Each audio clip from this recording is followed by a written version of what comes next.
sis. Maliban sa pagiging magkaibigan, kapwa din manggagamot at antingero ang kanilang tangkal.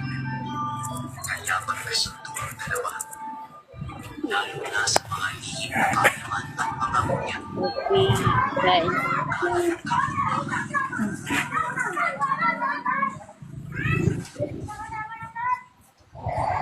Yan yung maraming lupa.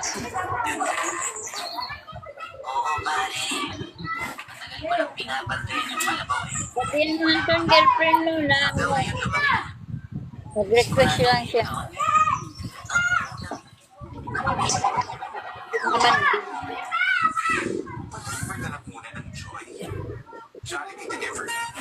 Deliver joy. Hindi na nasakit ngipin mo? Wala ko nasa itaas. Oy, magaling dyan ha. Hello? Hindi na nasakit ang ngipin mo?